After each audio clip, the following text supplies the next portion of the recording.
Jenny అరుపులు విని వాళ్ళ అమ్మగారు వెంటనే జెన్నీ రూములోకి వచ్చి జెన్నీ నోటిని చేతితో క్లోజ్ చేసి, ఏమైంది, ఎందుకలా అరుస్తున్నావని అన్నారు. జెన్నీ చెప్పటానికి ట్రై చేస్తూ ఉంటుంది. అడిగితే సమాధానం చెప్పవే. జెన్నీ నీ చెయ్యి తీయి అని సైగ చేస్తుంది.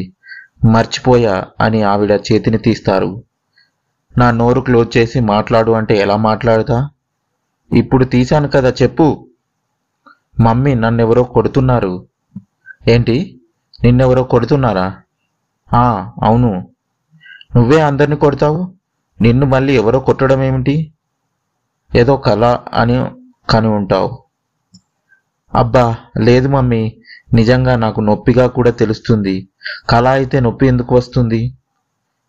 ఆవిడ చుట్టూ చూసి ఇక్కడ ఎవరు లేరు కదా అని విండోస్ దగ్గర కూడా చూసి, ఇక్కడ ఎవరున్నారు నిన్ను కొట్టడానికి?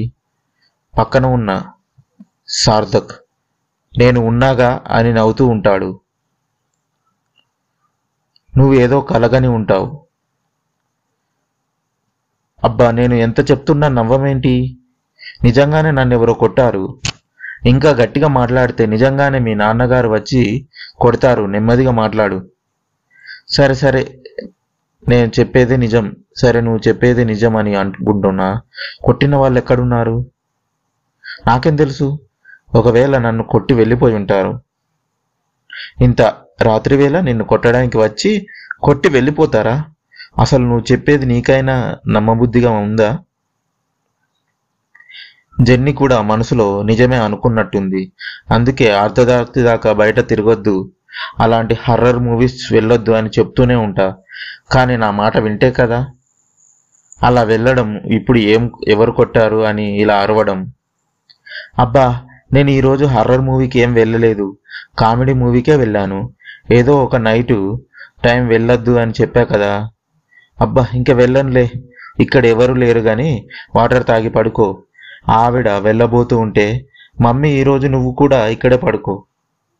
ఆవిడ్ని వెనక్కి తిరిగి ఏమన్నావు మళ్ళీ చెప్పు అని అన్నది. నువ్వు కూడా ఇక్కడే పడుకో మమ్మీ. ఓ అవునా, ఒకసారి ఫ్లాష్ బ్యాక్ గుర్తు తెచ్చుకో. తమరు కాలేజీలో జాయిన్ అయిన తర్వాత నుండి నాకు ప్రైవసీ కావాలి, నేను ఒక్కదాన్నే పడుకుంటా అని గోల గోల చేసి ఈ రూమ్లోకి షిఫ్ట్ అయ్యారు కదా. మరి ఇప్పుడు నేను ఇక్కడ పడుకుంటే తమరి ప్రైవసీకి మళ్ళీ ప్రాబ్లం అవుతుందేమో కదా. వావ్ గ్రేట్ ఆంటీ, భలే అన్నారు అని అనుకుంటాడు సార్థక్. జెన్నీ మమ్మీ, ఈ మమ్మీలకు అన్నీ బాగా గుర్తుంటాయి.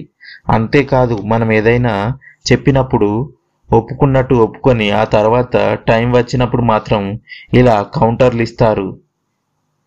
నువ్వు పాతవన్నీ ఇలా మనసులో పెట్టుకుంటే ఎలా? ప్లీజ్ ప్లీజ్ ఈ ఒక్కరోజు ఇక్కడ పడుకో అని బతిమలాడుతూ ఉంటుంది. సరే సరే పడుకుంటాలే అని ఆవిడ అక్కడే పడుకుంటారు. అమ్మాయ్యా అని పడుకొని, అసలు నన్ను ఇంతకీ ఎవరు కొడుతున్నారు? ఇక్కడ ఎవరు లేరు కదా. మామ్ చెప్పినట్టు కలగన్నానా? కళ అయితే కొట్టినట్టు మాత్రమే అనిపించాలి కదా. నాకేమో నొప్పిగా కూడా అనిపిస్తుంది. మా ఏంటో అని అనుకుని పడుకుంటుంది. అక్కడే ఉన్న సార్థక్, ఇది నీకు శాంపుల్ మాత్రమే, రేపటి నుంచి ఇంకా టార్చర్ చూపిస్తా, లేకపోతే నన్ను మా వాళ్ళతో ఎవరితో మాట్లాడడానికి లేకుండా చేస్తావా, చెప్తా నీ పని. నెక్స్ట్ డే కాలేజీకి వెళ్ళిన జెన్నీకి వెతుకుతూ తన ఫ్రెండ్ వచ్చి, జెన్నీ నీకోసం ఇందాక వివేక్ వచ్చాడు. అది విన్ని జెన్నీ షాక్ అయ్యి, వాట్, నా కోసం వివేక్ వచ్చాడా? అవును, నువ్వు కాలేజీకి వచ్చిన తర్వాత నిన్ను ఒకసారి తనని కలవమని చెప్పాడు. ఓ మై గాడ్, నిజంగా? అవునా? నేను అస్సలు నమ్మలేకపోతున్నాను. ఎక్కడున్నాడు తను? లైబ్రరీ దగ్గర. ఓకే నేను వెళ్తున్నా, ఫాస్ట్గా అక్కడి నుంచి వెళ్తూ ఉంటుంది జెన్నీ. కంగారు చూసి, స్లోగా వెళ్ళు, తనేం అక్కడ నుంచి మాయమైపోడులే అని అరుస్తూ ఉంటారు. జెన్నీ లైబ్రరీ దగ్గరికి వెళ్ళేసరికి వివేక్ ఫాస్ట్గా వెళ్తూ ఉంటాడు.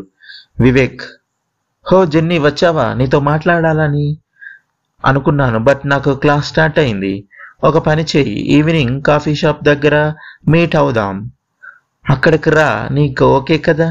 జెన్నీ, యూ యూ ఓ యో యో యో యో నాకేం ప్రాబ్లం లేదు. వివేక్, ఓకే ఈవినింగ్ కలుద్దాం బాయ్. వివేక్ తనతో మాట్లాడాలని చెప్పగానే జెన్నీ గాలిలో తేలిపోతూ ఉంటుంది. ఈవినింగ్ కాలేజీ నుంచి ఇంటికి చాలా హుషారుగా వస్తుంది. అక్కడే ఉన్న సార్థక్ చూసి ఏంటి జెన్నీ ఇంత ఎగ్జైటింగ్ గా ఉంది అని అబ్జర్వ్ చేస్తూ ఉంటాడు. జెన్నీ కాఫీ షాప్ దగ్గరికి వెళ్ళడానికి డ్రెస్ సెలెక్ట్ చేసుకుంటూ ఉంటుంది. అప్పుడే తన ఫ్రెండ్ వస్తుంది. జెన్నీ చూసి హే శాంతి వచ్చావా, 1 minute అని డ్రెస్సెస్ తెచ్చి ఈ 2 డ్రెస్సెస్ లో ఏ డ్రెస్ బాగుందో చెప్పు. శాంతి చూసి ఈ green colour. Jenny okay thank you. Shanti అవును ఇంతకీ ఎక్కడికి వెళ్తున్నావు? జెన్నీ వివేక్ ని మీట్ అవ్వడానికి. శాంతి వివేక్, హోహోహో నీ క్రష్. జెన్నీ ఎస్ ఎస్, ఎన్నో రోజుల నుండి తనతో మాట్లాడాలని చూస్తున్నాను కానీ మాట్లాడలేకపోయా. బట్ ఈరోజు తనే నాతో మాట్లాడాలి అని కాఫీ షాప్ రమ్మని చెప్పాడు. సార్థక్ ఓహో అయితే ఈ జెన్నీకి క్రష్ కూడా ఉన్నాడా? నా గర్ల్ ఫ్రెండ్తో నన్ను మాట్లాడనీయకుండా చేసి నువ్వు మాత్రం నీ క్రష్ని కలవడానికి వెళ్తావా? చెప్తా వెయిట్. నెక్స్ట్ పార్ట్ కోసం వెయిట్ చేసి ఉండండి. అలాగే ఈ వీడియో నచ్చితే లైక్ చేసి కమెంట్ చేయండి. Thank you for subscribing.